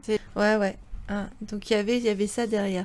Ouais, vive le crabe. Ouais. Effectivement, il y a plein de fois où il arrive avec plein de crabes. À un moment, justement, quand il veut essayer de se faire pardonner, il lui amène des lunchbox avec une tonne de crabes. Elle en veut pas, évidemment. Et elle a quand même un pincement au cœur quand elle se rend compte que c'était un panier plein de crabes et que c'est ses collègues qui vont le bouffer. Elle a un moment de gloops. Finalement, j'aurais bien pris mon petit crabe mayonnaise wasabi, mais bon, le crabe. Et elle est déguisée en crabe à Halloween parce que c'est le moment où il se rabiboche, c'est elle qui va le chercher. C'est à un moment donné, au début, c'est lui qui la stalk, elle en veut pas. Après, elle commence à le découvrir. Une fois que les malentendus sont dissipés, c'est elle qui va vers lui. À un moment donné, elle fait au début son stage au temple, donc où elle bossait de 5 à 9, donc les corvées du temple. C'était vraiment pour se débarrasser de lui, genre je te fais une semaine et après tu me lâches, tu m'oublies si ça marche pas. Oui, parce qu'elle savait qu'elle passerait pas l'examen de la grand-mère parce qu'elle était naze. Mais une fois qu'elle est tombée amoureuse de lui, qu'elle veut faire ses preuves auprès de la grand-mère, montrer qu'elle peut devenir une femme de prêtre, donc renoncer à sa carrière, renoncer à New York pour lui. Elle s'en rend malade parce que la vieille, elle lui fait, voilà, là c'est full princesse Sarah, quoi. Et lui, il est triste de la voir subir ça parce qu'il comprend que finalement ça servira à rien. La vieille, elle cédera pas, mais elle se donne un mal de chien pour le faire. Et c'est sûr qu'elle est pas taillée pour, contrairement à sa rivale Kaori. Elle est pas taillée pour être une épouse de prêtre. Elle a pas été élevée comme ça dès le berceau, en fait. C'est parce qu'elle a pas été programmée pour ça. Elle connaît pas les codes, les gestes. Tu la vois en kimono, t'as l'impression qu'elle est déguisée. Enfin, juste, elle est pas à l'aise. D'ailleurs, à un moment donné, t'as une réception hyper importante pour le temple où ils reçoivent les couples qui sont à la tête des temples aux alentours. Ils veulent les impressionner. Tu parles, la vieille, elle lui a tendu un piège. Elle fait le service et elle fait que des conneries. À un moment donné, elle renverse la soupe sur une épouse de prêtre d'un grand temple voisin et puis ça part en couille. Voilà, ça marche pas. Mais lui, il en tient pas rigueur. Non, pas du tout. Et au contraire, il est triste de la voir souffrir comme ça par amour pour lui. Et c'est d'ailleurs pour ça qu'il renonce à elle, parce qu'il y a le personnage dont on n'a pas encore parlé, le petit frère psychopathe qui veut reprendre la tête du temple, qui finit par lui dire mais tu vois bien qu'elle est malheureuse par amour pour toi, elle a renoncé à ses rêves, elle a démissionné, elle voit plus ses amis, mais c'est n'importe quoi. Qui es-tu pour exiger qu'elle change sa vie? Tu voulais avoir la gonzesse et le temple, mais tu peux pas tout avoir. Et donc en fait, il lui fait croire qu'il l'aime plus, qu'il va épouser Kaori pour et récupérer le temple pour qu'elle reprenne sa vie. Effectivement, elle repasse l'examen, elle le réussit et il est question qu'elle parte à New York. Elle a ses billets d'avion et tout. C'est ça, elle s'est re-sacrifiée. Ouais. Et quand elle va le rechercher, ce que tu disais à la fête d'Halloween, en fait, il allait partir, pour le coup, il allait renoncer à toutes ses ambitions de devenir le grand prêtre et de travailler au temple. Il allait partir dans un ermitage pour s'isoler parce que il était au bout de sa vie, parce qu'elle lui pardonnerait jamais, donc il était prêt à expier en vivant seul jusqu'à sa mort. Jusqu'à sa mort, ouais. Et puis, elle le ramène. Alors, j'aime bien leur costume. Elle a un crabe, un casque de crabe autour de la tête, et puis lui il est en Rudolph le renne au nez rouge. C'est trop mignon. Et ça c'était chou. Mais c'est ça que j'ai bien aimé par contre, c'est que c'est quand même équilibré. Moi, le seul moment où j'ai craint pour la série, c'est au moment où elle décide de s'effacer complètement, d'oublier qui elle est, ce qu'elle aime et ses ambitions pour être avec lui. Et moi, ça me plaisait pas. Mais c'est normal que ça te plaise pas, mais c'est pas irréaliste non plus, si tu veux, que par amour on puisse vouloir faire ça. C'est bien qu'il le fasse pas et que ça se termine pas comme ça, parce que je pense qu'à long terme, ça peut leur péter à la gueule. Je pense que la personne peut être hyper malheureuse. Et c'est bien que... Oui. Après, il restait pas mal d'épisodes, enfin encore quelques épisodes, je me dis non, à mon avis, ils vont retourner le truc sur sa tête et ça va pas se faire. Et il l'accepte comme elle est depuis le début, il va y avoir une solution alternative. Et finalement, c'est la vieille qui propose la solution alternative, parce que Kaori a annulé les fiançailles en disant c'est bon, j'en ai marre d'être le lot de consolation, ce mec-là il m'aimera jamais, j'ai un peu de self-respect, on arrête les frais, quoi. Et la vieille, elle va trouver la nana qui a retrouvé sa place à l'Institut d'anglais, a passé le diplôme, mais prête à partir aux États-Unis, pour lui dire tu ne peux pas être femme de prêtre, tu n'es pas qualifiée pour. Bon, ça c'est évident pour tout le monde, y compris l'héroïne depuis le début. Mais par contre, il n'y a que toi pour être la femme de Takane, du prêtre. Oui. Donc en fait, voilà, l'idée c'est, lui il n'aura pas d'épouse qui puisse l'appuyer au temple, ça tant pis, mais c'est un couple moderne, c'est-à-dire qu'elle elle va faire ses trucs, elle va faire sa carrière à côté. Et il la laisse partir à New York, mais pas avant d'avoir déposé leur dossier de mariage à l'état civil. Oui, il voulait quand même être sûr d'avoir la bague au doigt, oui, c'est sûr. Et elle lui échappe pas. Mais ça, c'était chou. C'était mignon. C'était bien qu'il le fasse. Ouais. Et heureusement, ça vient après un méga baiser de Noël avec les sapins, les machins, le truc. C'est vrai qu'ils y sont allés à fond sur la déco. D'autant que dès le début, il lui dit que lui célèbre, si elle devient son épouse, elle pourra plus célébrer Noël, machin, Thanksgiving et tout. Et elle est quand même très occidentalisée. Et sa boîte aussi, ils font toutes les fêtes anglo-saxonnes, bien sûr, pour leur clientèle. C'est logique, elle a pas envie de renoncer à ça, quoi. Et du coup, pour le bisou qu'on a tant attendu, le bisou et la demande en mariage à l'occidental. Ouais. Pour le coup, il a fait aussi la totale. Il lui a fait à genoux avec la boîte, les machins, habillé à l'occidental. Donc il a vraiment voulu lui faire son rêve à elle. Après avoir lui fait la façon traditionnelle, il a compris que elle avait quand même un rêve d'avoir ça. Donc il lui a quand même donné son rêve de New York, quoi. Ouais. Et elle part à New York le jour de Noël d'ailleurs, mais encore une fois. Et ça, j'ai pas aimé que ce soit expédié à la fin pendant le générique où tu les vois courir. Lui il traîne sa valise et. Oui, sur le pont. Ouais, non, franchement. Pourtant il y avait un pont. Sur une espèce de pont. Mais c'était pas. Je sais pas si c'est un pont ou une autoroute. On voit pas. Bon, ça, j'ai trouvé ça dommage. Oui, c'est un peu dommage parce que moi j'aurais bien voir autre chose. Oui, c'est vrai que bon, on a eu soit il fallait qu'il termine sur le bisou, mais bon, au moins on sait qu'elle est allée à New York. Donc, oui, si qu'elle a pas renoncé à son rêve. C'est peut-être pour ça, c'est pour nous montrer. Ouais, je pense que c'est pour ça. Surtout que lui, il est bilingue, il peut être une. S'il a une permission du temple, il peut aller la rejoindre à New York sans problème. Oui, il va aller la voir, sûrement. Mais c'est vrai qu'ils avaient bien. Le baiser était bien réussi, surtout dans la mesure où on a eu plein, comme tu as dit, de cockblocks, c'est que ça devient aussi un gag répétitif en dehors de la cascade de l'érection. C'est que à chaque fois qu'ils vont s'embrasser, t'as quelqu'un, une sonnerie, un truc. À un moment, elle finit par dire non, mais il y a Dieu qui nous envoie un signe, là, en fait. On n'est pas fait pour être ensemble. Hein, Et non, bah, ça finit par se faire. Ouais, et il est très, très beau, le baiser. Oui, parce qu'il commence tout gentil, puis la passion reprend le dessus, et il y a d'autres bisous qui arrivent derrière, si je ne m'abuse. Et c'est vrai qu'en termes de passion, on avait commencé fort parce que, bon, ça commençait, on avait dit notre prête coinceuse du cul. Et la fin de l'épisode 1 où il va la rechercher sous la pluie, où on a un premier déjà baiser raté parce que lui, il croit qu'elle va l'embrasser, mais elle lui éternue à la gueule parce qu'elle a eu froid. Elle s'est fait choper sous la pluie pour aller s'excuser auprès d'une rombière qui voulait faire un sketch en anglais. Donc à chaque fois qu'il déboule, elle est en train de se prendre la misère ou de se taper une honte quasiment. Ouais. Donc en plus, elle l'associe avec beaucoup de galères dans sa vie quand même. Et donc lui, il vient, le prince, sur son cheval blanc, enfin bref, avec sa bagnole pour aller la chercher, l'arrêt de bus improbable que tu vois dans des dessins animés japonais, voilà, où il y a que dalle. C'est l'arrêt de bus de Totoro, là, c'est pas possible, c'est juste le niveau au-dessus avec une cabane en rondin, mais franchement... C'est à peu près ça, elle a cassé sa chaussure, c'est la totale. Et là, avec son parapluie gros et tout, cliché, et son bouquet de fleurs, son fameux bouquet de fleurs de l'excuse, et non, ou de son anniversaire, parce que c'était son anniversaire ce soir-là. Et il l'embarque et zoups, il l'enferme, il la traîne pendant ce générique pourrave. Et tu te dis, mais pourquoi il me gâche ce moment-là? Il est en train de l'entraîner au temple en disant, non, mais ça suffit, je veux plus que tu t'éloignes de moi, j'ai besoin de t'avoir à côté de moi en permanence. Alors toi, t'es là, j'achète les noces. Alors là, j'étais à fond. Et alors, hop, il a fermé ma clé. Et en fait, 2 secondes après, elle a son masque, son machin, ses affaires, ses bidules. Et tu parles, c'est un emprisonnement VIP, hein, et ça s'arrête très les vite, massages, en fait, machin et tout. Non, ça va. Puis c'est là que le reste du temple la découvre vraiment, le petit garçon, le vieux, et qu'elle commence à se les mettre dans la poche, en fait. Elle se les met grave dans la poche. C'est surtout qu'ils n'ont jamais vu le mec aussi heureux. Enfin, ils le voient retrouver goût à la vie, alors que c'est un type qui s'est effectivement perdu dans son boulot, parce que ses parents sont morts quand il était jeune. Il a été séparé de son frère, puisque la grand-mère a décidé de séparer les 2 frères. Tu te poses la question. Quelle conne. L'autre, elle l'a envoyé à Kyoto, loin des yeux, loin du cœur. C'est pour ça qu'il revient psychopathe, prêt à tout destroyer le temps.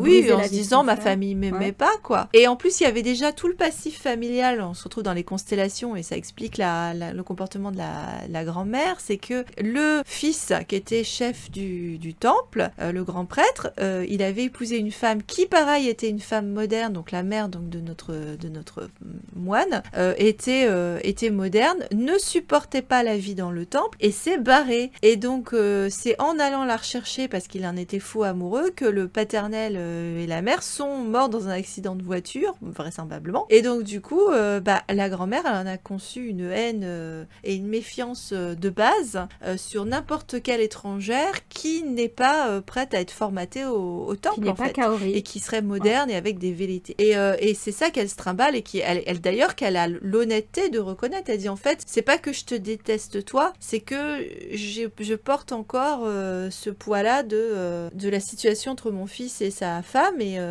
que je me suis juré que ça n'arriverait plus, quoi. Elle a au moins l'honnêteté de se rendre compte que la raison épidermique pour laquelle elle déteste cette fille, c'est dans sa tête à elle, ça n'a rien à voir avec la fille, avec quoi que ce soit qu'elle puisse faire. Et le frère, le petit jeune finit par se calmer aussi, parce que son frère lui dit, mais je t'aime, et à partir de maintenant, je vais plus m'occuper de toi, et je savais pas que tu souffrais à ce point-là, on t'a tous laissé tomber, donc voilà, quoi. Ouais, ils l'ont pas tué comme Ben Solo, quoi. Ils ont fini par dire, il avait besoin de... Parce que le type, il partait en mode, justement, Kylo Ren, il faut tuer le passé, c'est la seule façon de devenir qui on doit être. Donc l'usurpateur qui essaye de voler la place du frère pour pouvoir détruire tout le temple, puisqu'il part sur un projet immobilier pour tout faire raser, parce que faut raser le passé, quoi. Parce que pour lui, c'était le temple, c'est un lieu, c'est le lieu qu'il a rejeté. Donc il voulait tout détruire. Et finalement, à la fin, il a repris sa place au sein de la famille. Et ça se passe bien. Et puis il quoi. a intégré la famille de l'héroïne, un peu comme le travesti, où il a jamais vu ça, une famille aussi heureuse, aussi sans chichi, dans le plus joyeux bordel. Sans encore chichi, une fois. mais arnaqueuse quand même à la famille, hein, parce que le nombre d'entourloupes qu'ils font à la fille derrière son dos pour la... Mais par contre, quand il la rejette, par contre, quand le héros la rejette pour qu'elle elle souffre plus à essayer d'être sa femme à tout prix, parce que elle plaira jamais à la grand-mère et qu'elle reprend il veut qu'elle reprenne sa vie, ils la soutiennent quand même, émotionnellement, etc. Oui, mais ils sont avec elle. Bien qu'ils aient adoré le prêtre. Ah ouais, mais parce qu'en plus, c'était chouette aussi la relation du père avec notre moine, parce que à un moment, ils sont là, ils prennent des bains ensemble, et tout l'autre, il se fait gratter le dos, il se fait nettoyer le dos par son beau-fils, et il dit, ah oui, parce que c'était le rêve de ma vie, de pouvoir aller au bain avec, parce que moi, à chaque fois, j'étais tout seul, parce que c'était ma femme avec les 2 filles, et moi, j'étais tout seul dans les bains publics, et finalement, j'aurais bien aimé être avec un fils, et ça y est, je vais avoir un fils, et je suis content, quoi. Et ils étaient chouettes, en fait, il y avait plein de moments sympas. Même si, des fois, ils ont un côté un peu famille profiteuse, oui. Puis un peu arnaqueuse, tu vois, quand ils se barrent, ils la laissent toute seule pour aller faire la teuf ailleurs, là, pour essayer d'arranger le coup. Enfin, ils essayent de les mettre ensemble. Il y a une cohabitation arrangée à un moment où effectivement, il a acheté tous les goodies. Alors là, c'est le moment où il est méga... Parce qu'il est méga lourd, hein, il va à fond. Il se pointe à son boulot, il se pointe dans sa famille, Ah, c'est ça, c'est le stalker, quoi. Il lâche rien, tu vois. Et quand il est finalement chez elle, à avoir redécoré la chambre, où t'as l'oreiller, non, oui, ils ont des trucs à leur initiale, tout a été refait. Tu te dis, c'est pas possible. Ah ouais, quoi. En plus, elle dort. Ça, faut que je le place aussi. J'ai dit qu'elle était bien habillée. À part pour le pyjama, où elle a décidé de sortir son jogging Squid Game. Et là, tu te dis, non. Ils sont toujours un problème avec les pyjamas dans les dramas asiatiques. Elle fait ce qu'elle veut, mais elle a le droit d'être ploucose dans son lit. Alors là, pour le coup, non. C'est vrai, elle est chic le reste du temps. Alors, elle a le droit d'être je suis tout à fait d'accord qu'elle a le droit d'être cosy. Je voudrais pas qu'elle soit en nuisette, c'est pas la question. Mais pourquoi elle dort en jogging, c'est un truc que je comprends pas. Son jogging du lycée ou de la fac, vraisemblablement. Ouais, c'est ça. Ouais, c'est comme si tu recyclais ton pull Sorbonne, machin, Paris, pour dormir avec. Why not? Ah si, le père, une anecdote que j'aime beaucoup, c'est tous les jours, il regarde l'horoscope à la télé. Et alors, Madame Irma, Madame Soleil, elle est juste... elle est folle, quoi. Et à chaque fois, ça tombe sur lui. Il lui arrive que des merdes. Genre, aujourd'hui, vous allez mourir, sauf si vous portez du jaune. Donc, il fait genre, ah, c'est de la connerie et tout. Et avant de partir taffer, quand même, il repasse par sa garde-robe et il te sort une cravate jaune, mon pauvre, voilà. Le jour d'après, c'est, ouais, alors, si vous portez pas des trucs à poids, vous allez crever, vous arrivez que des merdes, machin. Donc, il dit, oh, c'est des conneries. Ouais, genre, t'y crois pas, toute la famille le chambre. Il retourne quand même chez lui, enfin dans sa chambre, pour mettre un pull avec un pull rose à gros pois blancs, tu sais, juste au cas où, tu vois. Enfin, ça m'a bien fait délirer, pareil, c'est un running gag. Ah, mais il y a plein de détails. Il y a toute l'histoire aussi avec la grand-mère, quand il décide de faire le rituel pour honorer la grand-mère. Et c'est aussi à un moment où il a gagné des points. Hein, ouais. Parce que c'est encore un point commun entre eux, c'est le fait qu'ils sont très perfectionnistes dans leur travail et qu'ils ont à cœur de bien faire leur boulot. Bon, lui, non seulement il fait bien son boulot, mais aussi parce que c'était la grand-mère de sa chérie, il a vraiment à cœur de bien le faire. Et eux, leur image de la grand-mère, c'est quelqu'un qui faisait toujours la gueule et qui était pas très démonstratif. Et donc, ils se tapent des visionnage de cassettes VHS familiales à fond, et il arrive à identifier que si en fait elle riait, elle était heureuse de voir sa petite fille et de participer à la vie de famille, mais personne n'a fait attention parce qu'elle le faisait de manière hyper discrète derrière sa caméra parce qu'elle aimait pas être devant l'écran en fait, ou le montrer devant les autres, et c'était hyper touchant aussi. Enfin, il y a plein de petites choses qui te réchauffent le cœur dans cette série, comme on disait avant en feel good. Enfin, il y a plein de petits détails. On n'a pas eu le temps d'en parler non plus, mais le sensei qui revient de New York, qui est son crush de jeunesse, hein, elle était amoureuse de son prof, c'est probablement la raison pour laquelle elle a voulu faire prof, c'est la raison pour laquelle elle voulait être à New York, elle voulait le rejoindre à New York quand il est parti. Lui, il est arrivé là-bas, il est tombé amoureux, il s'est marié, bon, pas de bol, en plus c'était un parent mélo, la nana elle est morte, et puis il y a une confusion parce qu'au moment où ça pourrait pécho entre les deux, où elle pourrait avoir son béguin, elle tombe sur la photo et sur l'anneau de mariage, donc elle se dit, ouais, le salaud, il m'a menti, il est marié et tout, et en fait, la la nana est morte, le type il est en deuil et il est en train de retrouver goût à la vie et à l'amour avec son ancienne élève et il va s'effacer, il va vraiment faire passer ses envies à elle et ses projets à elle avant. Et c'était aussi assez touchant son arc. Enfin vraiment il y avait vraiment plein de choses bien. Mishima finit par lâcher l'affaire. Oui. Il lui dit, tu vois, il tourne la page aussi. Il lui dit juste simplement prétends pas que t'avais pas deviné mes sentiments pour toi depuis toutes ces années, depuis la fac. Tu doutais bien que j'étais amoureux de toi, c'est juste que t'as fait l'autruche, ça parce que je t'intéressais pas en fait. Il a ce courage-là d'aller lui dire voilà. Mais il renonce aussi. Et même les relations entre les mecs, elles sont bien. Tu sais les relations entre les mecs, parce que t'as Arthur qui est en train de coacher notre moine qui a aucune idée de comment pécho en lui disant c'est pas compliqué, faut que tu la prennes dans tes bras, faut que tu l'embrasses et que tu lui dises qu'elle est cute, qu'elle est kawaii. Et c'est vrai que c'est chiant quand ils font ça avec toujours kawaii. Et le fait est qu'il le fait, mais il arrive à le faire mieux parce que sa déclaration d'amour, elle est super chouette aussi quand il lui dit mais je te trouve mignonne quoi que tu fasses, ça tombe au bon moment, naïveté, de simplicité. Tu te dis, oh merde, il va lui faire un truc répété, tu vois, et puis ça va tomber comme un cheveu sur la soupe. Et pas du tout, en fait, ça sort spontanément au bon moment. Elle est réceptive, c'est ce qu'elle avait besoin d'entendre, et c'est choupi comme tout, en fait, à ce moment-là. C'est vrai que pour ça, c'est bien fait. Donc, il y a quelques écueils qu'ils auraient pu éviter. Il y en a certains qu'ils ont évité, Dieu merci, notamment par rapport à la carrière de la nana et s'effacer par amour pour l'autre. Parce que finalement, ils étaient prêts à s'effacer l'un pour l'autre et au final chacun va garder ce qui fait sa joie de vivre, sa richesse, son univers et ils vont se rencontrer à mi-parcours dans leur bulle d'amour de couple en fait. Il y a leur couple, et puis ensuite il y a leur univers de travail, etc., leurs rêves, qui sont... Parce que lui, il peut pas lâcher le temple, c'est le temple où son père officiait, c'est là où il y a l'autel à la mémoire de ses parents, auquel il rend hommage tous les jours depuis qu'ils sont morts, etc. Il peut pas lâcher le temple, c'est vraiment sa maison. Le seul moment où il décide de le faire pour partir en réclusion, c'est vraiment parce qu'il se punit, en fait. Sinon, voilà, et elle, finalement, elle se rend compte qu'elle peut pas lâcher son rêve de New York, il faut qu'elle le vive, ce rêve, pour pouvoir revenir plus amoureuse, épanouie, etc., en ayant rempli cette partie de sa vie, en fait, dont elle rêve depuis si longtemps. Donc ça fait c'est pour ça que je pense que ça se termine sur un pont, parce qu'ils sont à mi-chemin. Je suis presque sûre que c'est un pont. Mais non, mais c'est vrai, ils se sont rencontrés entre les deux.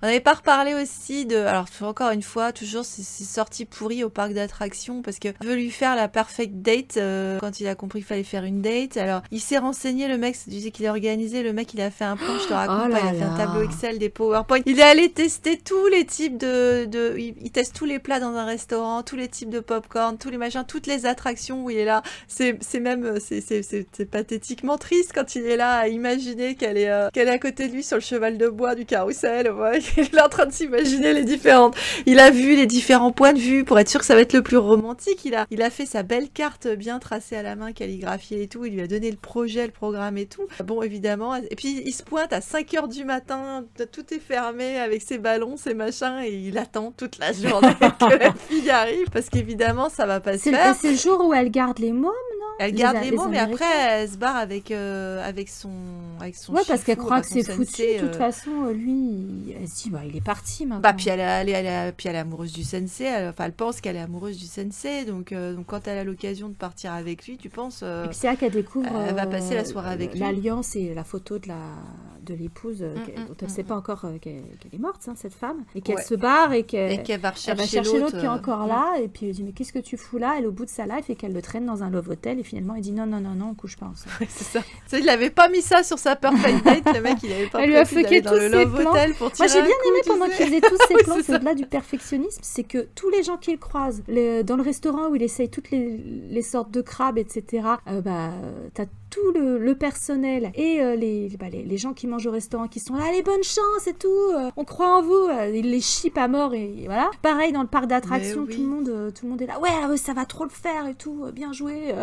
Il essaie toutes les glaces, tous les popcorn. Ah oui, parce que il est touchant. Ouais. Tout le monde est là, ouais, super. Il lui envoie des bonnes pensées. Et c'était trop mignon, quoi. Des ondes positives, tu sais, oui, rien du tout. Et il y a aussi justement ce qui fait un peu cœur antique là, l'espèce de trois pieds nickelés là qui sont régulièrement sur le chemin, là, tu sais les boulangers. Oui, oui, l'espèce de boulangerie super, toute la famille relou. En fait, là. Ils sont géniaux. Et ça fait un petit peu comme un cœur, oui, d'histoire grecque ou de machin, de comédie, parce qu'ils reviennent régulièrement faire un commentaire ou ça faisait partie des petits détails qui sont. C'est assez soigné quoi sur les petits détails. Il y en a plein. Il y a vraiment plein de choses. Oui, non, il y a plein de personnages récurrents. C'est un univers cohérent. Voilà, ils ont créé un univers vraiment qui se tient de bout en bout. J'ai été déçue aussi qu'on revoit pas même avoir des spin-offs. Ouais, j'ai été déçue qu'on revoit pas du crabe à partir du milieu de la série. Après, il n'est plus mention de crabe, j'ai été déçue. Ça aurait été bien qu'à un moment donné, on revoie du crabe. Et à leur réception de mariage, il y aura sûrement bah du oui, crabe. là, je vois pas comment c'est possible autrement. Ou alors ils vont sucer les grosses pattes pendant la nuit de noces, mais c'est une possibilité éventuellement. Dans les grosses pinces, il y a de la viande, t'inquiète. On n'a pas été trash, hein, donc je peux me permettre. Hein, et je parle que du crabe, hein, de toute façon, qu'on soit clair. Bah, terminer avec une grosse pince, oui, effectivement. Terminer en suçant la grosse pince, ça sent la conclusion. Tu sens qu'on a sorti toutes nos blagues du placard. Ouais, enfin voilà, encore une fois, il y a plein de choses à apprécier. Déjà, si vous êtes fan de crabe, hein, si vous êtes fan de relations entre prêtres et... Enfin, les prêtres amoureux, c'est quand même un trope sur lequel on crache pas. Non. Hein, je pense qu'on est beaucoup à pas cracher là-dessus. Surtout quand c'est pas des histoires pédophiles, hein, voilà. Donc, on vote pour le prêtre amoureux. Puis, si vous vous intéressez à la culture japonaise, vous êtes curieux par rapport à la culture japonaise, il y a plein de petites choses qui sont intéressantes. Et puis, les acteurs sont vraiment très sont bien. bons. Ils sont bons et ils sont beaux. Comme le crabe. Exactement. Et on vous laisse méditer là-dessus, brûler de l'encens et manger du crabe. On va méditer sous une douche froide ou dans un bain chaud avec des bouteilles en plastique. C'est votre choix. Mais en tout cas, cette série ne vous laisse pas frustré, je trouve. Voilà. Et avec une fin satisfaisante, même si c'est vrai qu'on aurait peut-être aimé un petit chouïa en plus, mais il y a quand même plein de jolis moments. Dont un wallbam à un moment, parce qu'il s'essaye au wallbam, notre moine, là, si on a coincé. Plaquage contre un mur ou une grille, ça fonctionne toujours. Ouais. On achète. Ça fonctionne. On retrouve vraiment tous les éléments qu'on aime bien. Ouais, voilà. Globalement, ça reste quand même une petite série bien sympathique et avec plein de petites surprises et ouais. Ça reste quand même vraiment quelque chose de sympa. On a évité les pires écueils. Voilà. Ouais, puis en ce moment, regardez-la parce que c'est la bonne saison entre Halloween et Noël. Vraiment, vous allez avoir envie de redécorer votre maison derrière. Donc je pense que ça peut être un bon accompagnement pour vos fêtes de fin d'année. Et puis sur ce, on vous dit à bientôt. À très bientôt.